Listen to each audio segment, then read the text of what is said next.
Salut les petits potes, c'est Dan. Aujourd'hui, une vidéo un petit peu particulière, parce qu'on me l'a demandé, de parler du format Brawl Standard, le décrire un petit peu, expliquer pourquoi je le joue, pourquoi je fais des vidéos là-dessus. Et après, on verra un petit peu aussi la tier list, les packs qui sont un petit peu au-dessus, qu'est-ce qui est jouable, etc. Donc déjà pourquoi le brawl standard? Alors déjà le côté, moi j'ai toujours aimé le format singleton avec avec les commandants. Donc le singleton c'est les cartes en un seul exemplaire, hormis les terrains de base, et avec un commandant en fait qui est jouable depuis la command zone, comme s'il était dans votre main, vous pouvez le jouer. S'il meurt, vous pouvez il retourne en command zone et vous le jouez à 2 manas de plus, etc., etc. À chaque fois en fait qui meurt, c'est 2 manas de plus incolore en plus à payer. Euh, donc voilà, moi j'ai fait partie du comité avant, du comité du DC, du Dual Commander, pendant plusieurs années. Et c'est vrai que voilà, j'ai toujours aimé un petit peu ce qu'était l'équilibrage, etc. Et, euh, et voilà, et je me retrouve énormément dans ce format-là parce qu'en fait, dans le Brawl standard, parce qu'en fait, c'est un format qui est plutôt sain. Vu que c'est qu'avec des cartes récentes, et il n'y a pas vraiment de trucs pétés, quoi. Il y a pas de vieilles cartes un peu dégénérées qui ne devraient pas se trouver là. C'est que des cartes faites pour le standard. Et alors, ça veut pas dire qu'il y a des trucs vraiment. Il y a des trucs qui restent très forts, hein, mais il n'y a pas de choses qui, on va dire, qui polluent complètement le format. Et ça, c'est vraiment un truc que j'aime beaucoup. Et voilà. Donc, en gros, pourquoi le Brawl standard, donc le côté singleton. Voilà, ça permet aussi de jouer des cartes qu'on n'a pas, enfin, qu'on peut jouer nulle part ailleurs finalement, parce qu'elles vont pas être assez fortes pour être jouées en standard en x4. Alors des fois on va les voir en side, mais voilà, et des fois pas du tout.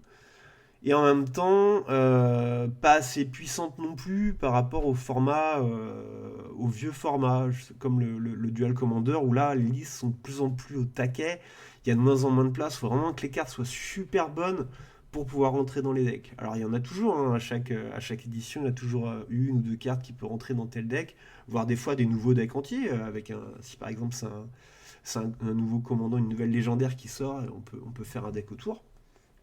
Ce qui est le cas notamment d'ailleurs dans dans les éditions récentes avec Kellan, je pense, en mono rouge. Euh, ou Malcolm, hein. Malcolm c'est assez récent, hein. C'est pareil, c'est très très fort. Donc voilà. Alors j'aime aussi le côté 25 points de vie. On part avec 25 points de vie et en plus un mulligan gratuit. Donc on est dans un format plutôt à la cool. C'est-à-dire qu'on a le temps de développer notre jeu avec 5 points de vie de plus. Et, euh, et en même temps, voilà, le mulligan gratuit, donc qui permet quand même d'avoir une main décente, de partir avec une main décente. En même temps, c'est pas non plus la fête à neuneux, dans le sens où on peut pas non plus jouer des decks trop greedy, parce qu'il y a il y a plusieurs commandants qui sont très agressifs quand même. Et il y a certaines, donc on verra la liste après, mais il y a quand même, ouais, on peut pas non plus trop grider avec des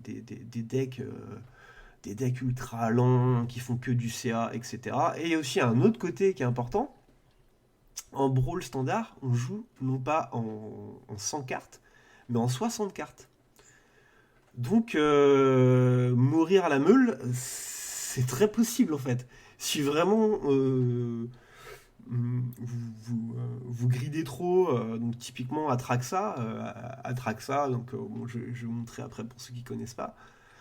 Atraxa, voilà, ça meule quand même le deck. Pour ceux qui ont suivi un peu l'Umra, ma liste mono verte de l'Umra, moi j'ai fait très très souvent des games où je finissais à 3 4 cartes dans mon deck. Euh, donc voilà, donc des decks qui voient quasiment toutes les cartes de leur jeu et qui finissent avec très peu de cartes, ça arrive assez souvent. Et enfin, donc ce que j'aime bien aussi dans ce format, c'est que vu qu'on joue des cartes du standard, en fait, il y a plusieurs avantages. Donc déjà, pour les débutants qui viendraient de commencer, qui se mettent un petit peu à faire des drafts ou qui ouvrent que des boosters récents, déjà, ça leur permet d'avoir des decks à peu près compétitifs parce qu'en fait, bah voilà, vu que c'est que des cartes récentes. L'autre avantage, c'est pour ceux justement qui font du draft. En fait, ça va permettre de jouer régulièrement ces cartes-là, parce qu'il y a des cartes qu'on va voir que dans ce format justement Brawl Standard. Et du coup, quand on fait après des drafts, on fait ah bah tiens, telle carte je la connais bien, je la joue parce que je l'ai dans mon deck, machin, et voilà. Donc on connaît à peu près les synergies derrière qui fonctionnent bien avec d'autres cartes, etc. Donc on va dire que ça entraîne en fait régulièrement. Et l'autre avantage de jouer des cartes standards, c'est pour ceux qui jouent justement le standard et des decks donc en x4, voilà. Et du coup pour leur plan de side, qui le joueront en BO3. Donc typiquement l'éternel vagabond qui va se retrouver des fois en side dans les decks mono blanc. Voilà, si à côté de ça vous avez un deck où justement votre commandant c'est l'éternel vagabond, vous allez avoir l'habitude de la jouer, vous allez savoir dans quel setup elle est bien, etc. Avec quelle carte elle tourne bien, etc. Donc ça peut vous aider en fait à sider plus facilement, je trouve. Donc voilà, donc c'est quand même intéressant. Alors il y a quand même 378 commandants qui sont jouables dans ce format, donc c'est énorme. Malgré le fait que ça soit que des cartes récentes, on se dit mais en fait t'es vite limité. Non, pas du tout. Il y a trop, trop, trop, trop de decks jouables. C'est vraiment, ouais, pour un builder comme moi, mais c'est un terrain de jeu mais phénoménal quoi. Il y a vraiment, il y a v'là les choix. Donc voilà. Donc je vous ai fait une liste vite fait. Alors enfin, j'en ai forcément oublié en fait hein, des jouables. Comme dans tous les formats de ce style-là, il y a euh, en fait, on peut très bien partir avec un commandant qui paraît pas fou sur le papier, mais si le deck est bien tourné autour, des fois on arrive à des synergies assez folles. Euh, Moi, pendant longtemps, j'ai joué en dual commander, j'ai même fait partie du comité pendant des années. Moi, c'était quelque chose que j'adorais, justement, jouer des decks un peu spéciaux, où en fait, voilà, t'arrives à la table, le gars te dit, ah ouais, tu joues ça, lol, ouais, mais en fait, derrière, tu le plies en deux, il est dégoûté, bah ouais, parce qu'en fait, du coup, il connaît pas tes cartes. Il connaît pas tes cartes, il connaît pas les synergies, et puis il tombe dans le piège. Bah là, c'est exactement pareil, il y a moyen de créer beaucoup de pièges, on va dire. Donc voilà, donc je vous ai fait une liste succincte un petit peu. Donc déjà, on va commencer par le haut du format, moi, ce qui me paraît vraiment un poil au-dessus. Euh, alors après, hein, ça veut pas dire c'est parce que votre deck est pas tout en haut qu'il est mauvais. Non, non, non, c'est n'importe quel deck peut battre n'importe quel deck. Mais il y a quand même il y en a qui sont vraiment très solides. Donc déjà Kellan, je l'ai mis là parce qu'en fait, clairement, tous les decks un peu greedy, ça les punit, hein. Enfin, je pense que pour ceux qui ont testé ma liste, et encore, enfin, il y a toujours moyen d'optimiser, mais déjà ma liste elle est ultra violente et franchement, vous avez des quêtes mono rouge à faire où il faut jouer par exemple des créatures, vous avez plein de créatures à jouer, bah, vous jouez Kellan, vous enchaînez les victoires et puis ça va très vite. Euh, voilà, donc mono rouge plutôt classique. À l'inverse, Jace, alors celui-là je l'ai pas encore présenté, mais je suis en train de le finaliser là. Jace, c'est tout l'inverse. Lui, par contre, il punit tous les decks greedy. Mais vraiment, c'est assez violent, hein. Parce que justement, le côté, on a que 60 cartes dans les decks. Donc ça va très vite la meule. Et quelques coups de Jace et c'est fin de chantier, hein. Tu joues Jace, tu meules 15 cartes, bam, tu temporises, tu rejoues Jace, tu remeules 15 cartes. Le mec, il a plus que la moitié que son deck. Enfin, ça va très vite, hein. Trois coups de Jace et c'est fin de chantier. Donc voilà, c'est pour ça qu'il faut pas trop pioncer non plus dans le format. Donc voilà, Jace très très très fort. Euh, un des commandants les plus violents, je trouve, c'est Kaya. Alors Kaya, c'est cher, mais déjà noir-blanc, c'est quand même c'est très fort. Euh, donc déjà voilà, enfin il touche le board défense talismanique. Donc on peut pas le cibler avec des pets arpenteurs directement. Il gagne des points de vie, donc les decks agressifs, ça fait mal. Il pioche face à contrôle, ça fait mal. Et le -3, c'est ultra violent. T'exiles une cible sur une créature ou un enchantement. Et en fait, tu crées un jeton, une copie. Donc il y a quand même beaucoup de généraux où ça fait mal. Enfin, je sais que par exemple, quand je joue Lumora, le mec te fait un token Lumora. Donc d'un coup, ça devient un noir blanc qui rampe. Voilà, Italie. Enfin, Non, il y a quand même beaucoup ça fait très mal, c'est extrêmement violent. Et enfin, il y a Atraxa. Donc Atraxa, voilà, c'est gros gros deck, hein. C'est une créature qui est jouée dans tous les decks réanimateurs. C'est la cible qu'on a envie de réanimer. Quand elle arrive, tu révèles les 10 cartes du système bibliothèque. Pour chaque type de carte, tu peux mettre dans ta main une carte de ce type parmi les cartes révélées. Donc artefact, bataille, créature, enchantement, éphémère, terrain, planeswalker et rituel sont des types de cartes. Donc en gros, bah, tu joues à Traxa, bah, tu te refais une main quoi. C'est ultra violent. Et derrière en plus, tu as un gigaton, 7 sel, vol, vigilance, contact mortel, lien de vie. Donc voilà, c'est d'une violence sans nom. Mais bon, Atraxa peut se faire vraiment punir par Jace. Atraxa peut se faire vraiment punir par un Kellan. Donc vous voyez déjà rien que dans les, on va dire dans les decks qui sont un petit peu au-dessus, déjà il y a bataille. Il n'y en a pas un au-dessus des autres, tous se contre un petit peu les uns les autres. Euh, Kaya face à, voilà, avec Kaya tu fais un token Atraxa, ça fait mal quoi. C'est donc voilà, ça c'est un petit peu. Les autres qui sont quand même pas mal strong, pas mal solides. Malcolm, voilà, mono bleu où en fait tu joues ta petite créature en flash. Et derrière, derrière, tu peux contrôler toute la game. Pendant ce temps-là, Malcolm met les points, Malcolm te fait piocher, c'est vraiment très fort. Arabo, alors c'est pareil, c'est pas aussi violent que. Enfin, c'est un peu différent.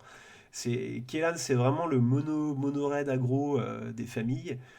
Arabo, c'est Winnie White. Winnie White des familles avec un général voilà, qui a un papa sur patte. Donc, ce qu'on appelle les papas, c'est ceux qui boostent les autres créatures. Donc là, lui, c'est un deck chat. Il booste les chats et en plus, il met un token. Donc, rien que déjà à jouer en boucle, il est chiant. Parce qu'il met des 1-1, enfin des 2-2 du coup.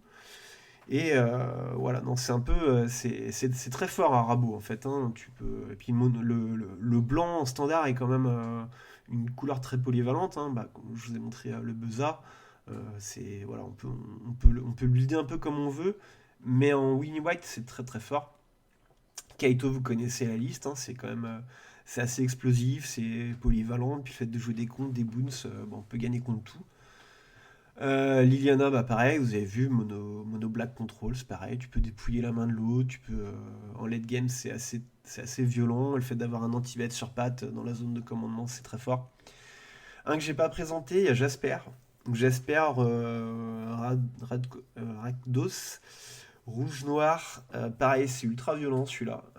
C'est vraiment le côté agressif, avec une pointe de contrôle, parce qu'en fait on joue du noir, donc on peut regarder un petit peu la main adverse, etc., ou la défausser. Et en plus, ce général-là, il fait énormément de cartes advantage. Donc c'est très fort. Beza, vous connaissez. Et Italie, j'en ai pas parlé. Bon, Italie, c'est simple. Euh, j'ai vu certaines personnes qui parlaient d'Italie comme quoi c'était le gros deck du format, etc. Donc ça, c'est typiquement les gens qui ne connaissent pas le format. Italie, c'est solide, mais en fait, c'est simple à jouer, en fait. C'est pour ça, c'est un deck ramp. Les decks ramp, c'est ce qui est le plus facile à jouer. Ramper, c'est accélérer sa mana, on pose des elfes, on va chercher des terrains qu'on met en jeu, etc. Et derrière, en fait, on joue Italie et puis on voit ce qui se passe, quoi. C'est un peu ça. Italie, quand il arrive, chaque joueur exile les cartes du site de bibliothèque jusqu'à ce qu'il exile une carte non terrain. Vous pouvez lancer n'importe quel nombre de sorts parmi les cartes non exilées. En gros, tu joues Italie, voilà. Voilà. Tiens, je joue la carte du dessus de ton deck. Moi, je joue la carte du dessus de mon deck gratos. Donc ça fait un ton plus deux autres cartes. Et derrière, si tu gères le ton, si tu gères Italie, tu peux rejouer Italie et refaire du carte advantage. Et si tu gères pas Italie, bah tu le transformes.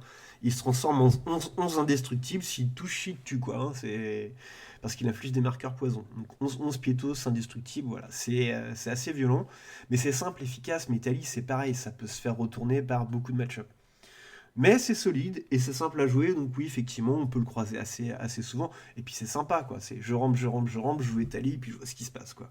Donc il y a un petit côté un peu, tu prends ton cerveau, tu le mets de côté, et puis tu vois ce qui se passe, donc c'est bien sympa.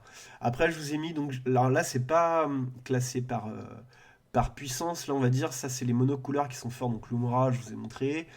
Liliana, la grosse Liliana, il y a moyen de faire quelque chose avec un pareil en mono noir contrôle, ça fait quand même bien mal, ça fait du carte advantage, ça gère le board. L'éternel vagabond, je l'ai croisé une fois, je crois qu'il y a une vidéo où on le voit. Euh, c'est en fait c'est un sweeper sur patte en fait. C'est pour 6 mana, t'es sûr de pouvoir clean le board en fait. Donc c'est une version un peu. Liliana du voile, c'est l'anti-bête. Ça, c'est carrément la vrasse en fait sur patte, quoi. C'est très fort. Shieldred, c'est pareil, ça fait du carte advantage. Enfin, ça gère un peu ce qui se passe en face. Et puis derrière, bah, si tu le laisses sur le bord, bah, ça se retourne, ça pouille la main de l'autre. Enfin, c'est très fort. Tivar, donc celui-là, j'en ai pas croisé beaucoup, mais clairement, Tivar, c'est fort. Dans un deck mono vert elf, si jamais en tout cas vous voulez que je le monte ou que je le présente, je pourrais m'occuper de ça, mais Tivar, c'est sûr que c'est très fort. Tivar, c'est 3-3 pour 3, un elf. Derrière, ça peut booster les créatures, bah, toutes tes autres créatures, ça peut les booster, donc ça peut les tuer très vite. Et en même temps, si l'adversaire veut détruire toutes les créatures, et ben au moins on peut sauver Tivar. Donc, parce qu'on peut le rendre indestructible. Donc c'est vraiment, c'est assez fort, hein. Euh, le type de deck Elf Ball, pour ceux qui ne connaissent pas, donc c'est je pose un elfe, qui repose un elfe, qui repose un elfe, et blablabla. On swarm très vite le bord, on colle des grosses tatanes, enfin c'est très fort. Rapine, j'en ai pas parlé, mais c'est pareil, c'est avec Lumra, je pense, un des meilleurs mono verts. Donc on peut jouer un terrain supplémentaire pendant chacun de nos tours. En fait, il fait à la fois accélérateur et à la fois carte advantage. Donc Rapine, j'en ai monté un, c'est pas mal aussi. Je trouvais ça plus sympa Lumra à jouer parce qu'il y a le côté meule. Mais Rapine, c'est pareil, c'est très fort, quoi. Le mono vert rampe, c'est un archétype que j'aime beaucoup et qui est très sympa à jouer. Donc là, on arrive à peu près après dans les multicolores. Donc les tricolores, voire plus. En Esper, bah, il y a Zur, hein. Zur, voilà, c'est bah, déjà le noir, bleu, blanc, c'est quand même des bonnes cartes, des bonnes couleurs de contrôle. Donc il y a moyen de se faire plaisir, hein. Tu montes un gros Zur, tu peux contrer, tu peux défausser la main, tu peux gérer ce que tu veux. Et derrière, il y a quand même beaucoup d'enchantements qui sont cool. Donc en gros, voilà, tu peux transformer tes enchantements en basant le contact mortel, lien de vie, défense talismanique. Donc c'est très solide, Zur. Bailen, c'est pareil, ça j'en ai monté un sympa. C'est très explosif. C'est un peu combo. Et c'est des couleurs que j'aime beaucoup aussi. Et voilà, en gros, ça joue token. On joue plein de tokens. Donc pour ceux qui aiment les lapins, tous les petits tokens et tout, c'est très sympa. Ça permet d'aller très vite. En fait, on swarm le bord avec des tokens. Les tokens nous font piocher. Si le gars, si en face l'adversaire rase ton bord, bah, en fait, en réponse, tu pioches. Donc tu peux très vite revenir. Euh, voilà, et si jamais il te le gère pas, bah tu tues en fait tout simplement très vite. Elga, je l'ai mis parce qu'en fait, il y a un archétype auquel on n'a pas parlé, mais qui est jouable en standard, c'est les grenouilles. Les grenouilles, donc bande grenouille. Et bah écoutez, c'est super sympa, c'est des couleurs pareilles, vraiment très agréable à jouer. On peut un petit peu tout gérer, on peut à la fois s'accélérer, contrer ce qui se passe en face pour pas laisser l'adversaire faire ce qu'il veut et, euh, et gérer un petit peu tout grâce au blanc. Donc c'est très très sympa. Donc ça je l'ai pas monté mais je sais que c'est jouable, je sais ce que ça fait grenouille dans le format et ça fait des belles choses. Il y a Glarb, j'adore le nom Glarb. C'est pareil, les couleurs elles sont très très sexy. Il fait du carte advantage à fond, ça c'est pareil, j'en ai déjà croisé quelques-uns, c'est très solide comme deck aussi. Euh, voilà, et ça joue grenouille, donc pareil, hein, c'est l'autre archétype de grenouille, mais bon, tu remplaces le blanc par du noir, c'est pas mal. Et enfin, Joda, alors, on se dit, c'est quoi cette espèce de grosse saucisse là? Pour un mana de chaque, une 5/5, Joda, c'est impressionnant en fait. Ça fait des trucs complètement débiles quoi. Les créatures légendaires que tu contrôles gagnent plus X, X étant le nombre de créatures légendaires que vous contrôlez. À chaque fois que vous lancez un sort légendaire depuis votre main, exilez les cartes du sud de votre bibliothèque jusqu'à ce que vous exiliez une carte non légendaire avec une valeur de mana inférieure. Euh, Comment vous dire? Ah, il y a beaucoup de lignes de texte sur cette créature, mais bah c'est un five color aggro quoi. Je sais pas comment vous dire ça, mais en gros ça va très vite quoi. Tu joues que des cartes légendaires, donc il y a un petit côté un peu cool, un peu fun, et en même temps bah c'est plutôt violent quoi. Donc je suis déjà tombé, j'en ai déjà croisé plusieurs et franchement j'ai été surpris au début. Bah justement je rigolais, je me mais c'est quoi ta grosse saucisse là? Je vais t'éclater. Pas du tout. Soit je gagnais de justesse, soit je me faisais défoncer. Donc non non c'est Joda c'est pas mal. Enfin, là, je finis sur les bicolores. Donc, je vous ai montré un petit peu. Là, je vous montre un petit peu. Voilà ce qui est jouable aussi. Donc là, pareil, un Amalia. Amalia, c'est du blanc-noir, donc c'est très solide aussi. Blanc-noir aggro, un peu combo. Euh, Ça fait beaucoup de choses, Amalia. C'est déjà pour la gérer, faut payer 3 points de vie, donc il y a un petit côté agressif. À chaque fois que tu gagnes des points de vie, tu explores, donc tu regardes là-dessus la carte de ta bibliothèque, tu peux la mettre dans ton cimetière si elle te plaît pas, si c'est un land, tu la pioches directement. Et tu détruis toutes les autres créatures si sa force est exactement de 20. Voilà. Oui, parce que Explore, si jamais la carte c'est pas un land, tu mets un marqueur plus 1 sur Amalia. Donc elle peut vite monter à 20. C'est un deck combo, et franchement, j'en ai monté un là. Bon, il est pas encore fini, mais il est vraiment sympa. Pour ceux, par exemple, qui jouent en standard la carte là en blanc, ou qui te ramène toutes tes créatures à 2 mana ou moins de ton cimetière, et qui tue directement, c'est ce que je joue en standard. Voilà, au moins Amalia, ça permet de jouer un commandant qui va complètement dans la combo. Gave, alors pareil, ça c'est très agressif. Rouge-noir, mais plutôt, contrairement à Jasper qui lui fait du carte advantage qui est un peu plus cher, lui Gave c'est tout dans la tête. C'est pour ceux qui veulent pas jouer que du mono rouge mais qui aiment bien aussi le noir. C'est assez violent, hein, une 3-2 pour 2 qui en plus a parade 2 points de vie, donc pour la gérer il faut payer 2 points de vie. Les autres créatures que tu contrôles arrivent avec un marqueur +1/+1 sur elle pour chaque adversaire qui a perdu du point de vie ce tour-ci. Autant te dire, de toute façon, toutes tes cartes elles brûlent, donc voilà. Et à chaque fois que tu lances un sort de lézard, Gave inflige une blessure à chaque adversaire. Ça va très vite, c'est très très très agressif. Donc pareil, hein, ça fait partie des decks qui punissent un peu les decks un peu greedy. Pour les amateurs de blanc-bleu contrôle, voilà, Alkist Proft, 3 mana, 3-3 vigilance, bon ratio. Il arrive, tu enquêtes, donc tu mets un marqueur indice. Il est géré, c'est pas grave, au moins t'as un indice, qui te fait, c'est une carte en fait. Et s'il n'est pas géré, eh bien tu sacrifies un indice pour X mana et 3 et tu l'engages lui, tu pioches X cartes, tu gagnes X points de vie. En termes de blanc-bleu contrôle, c'est quand même un général ultra solide. Alors je pense pas que ça soit assez solide pour jouer en dual commander, mais en tout cas en brawl standard c'est quand même très solide voilà, ce commandant-là.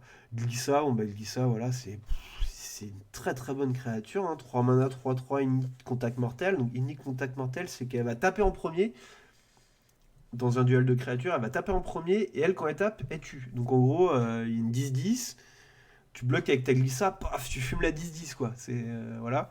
Et derrière, quand elle inflige des blessures de combat, donc en gros, tu attaques avec ta glissa, si elle n'est pas bloquée, tu as au choix, soit tu perds un point de vie, tu pioches une carte, soit tu détruis un enchantement, soit tu retires 3 marqueurs d'un permanent.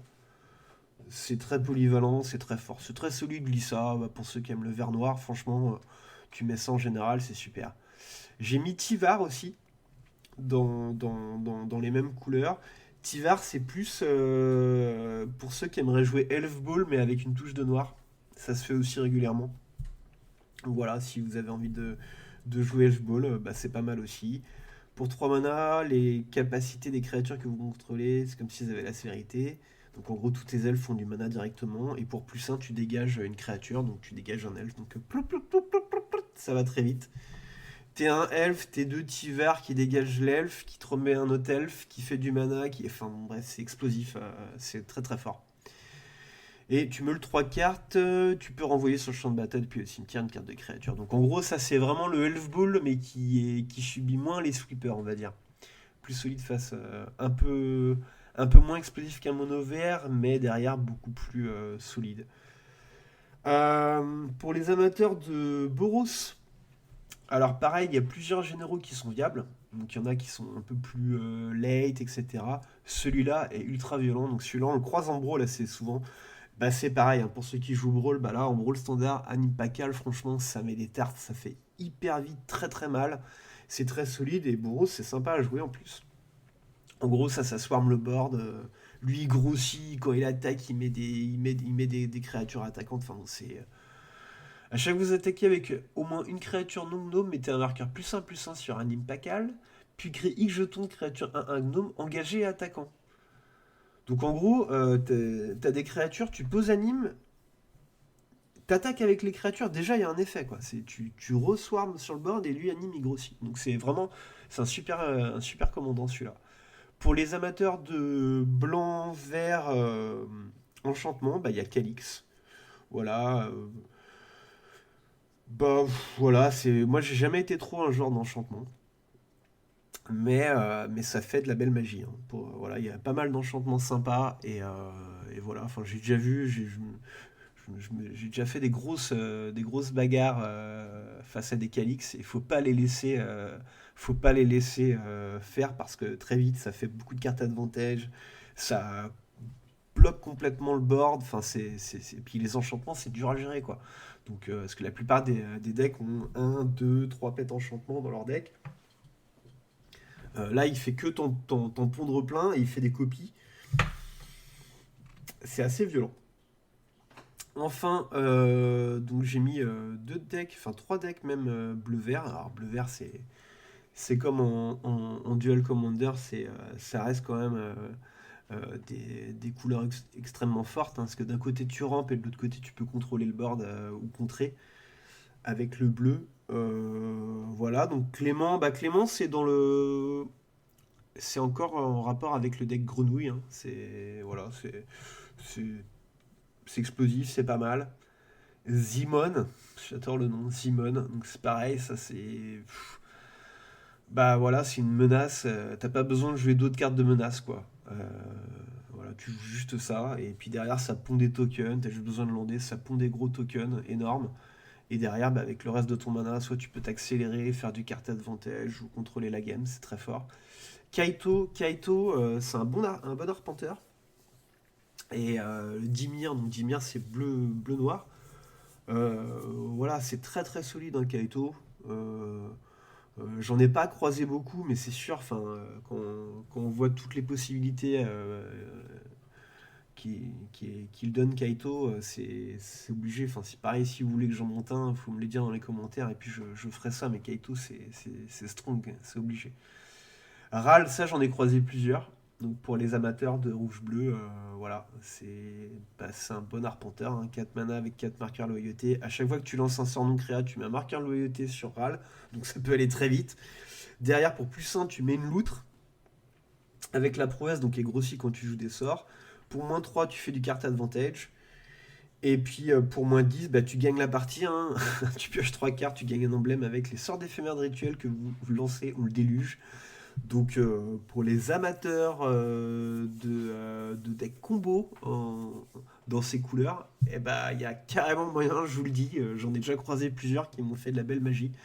Donc je pense que je me le montrerai un jour celui-là parce qu'il paraît bien sexy. Et enfin, un que j'ai pas croisé souvent mais que j'adore pourtant, c'est Kellan, mais un autre Kellan cette fois-ci, le bleu-vert. Donc pareil, un bleu-vert, donc accélération, contrôle de board, enfin contrôle. Euh, voilà, t'enquêtes, tu peux jouer un terrain supplémentaire ce tour-ci. Donc déjà, c'est un accélérateur. Donc en command zone, t'as un accélérateur. Et en plus, bah, il peut détruire... donc après, c'est une 3-4 vol vigilance qui peut détruire un artefact. Donc voilà, c'est très bien. C'est juste le fait d'avoir un accélérateur en command zone, c'est quand même très fort. Donc ça fait des choses cool. Donc il y a beaucoup... Voilà en gros... le format, mais il y a tellement de généraux qui sont viables. Franchement, j'en ai sûrement oublié. Il y en a peut-être qui vont voir la vidéo qui vont dire ah, mais il a pas parlé de machin. Ben non, voilà, j'ai 378 qui sont viables, hein, les gars. Donc, donc voilà, j'en ai forcément oublié. Mais j'espère que voilà, vous y voyez un petit peu plus clair sur ce qu'est le format Brawl Standard. Euh, et puis bah, pour ceux qui ont regardé la vidéo jusqu'au bout, bah, je vous remercie. C'est très gentil et j'espère que vous avez apprécié. Si vous voulez que je monte en particulier un deck, bah, n'hésitez pas à me le dire, je le ferai. Voilà, moi j'aime builder, j'aime présenter, j'aime partager. Donc voilà. Allez, je vous souhaite une bonne journée. À la prochaine. Ciao.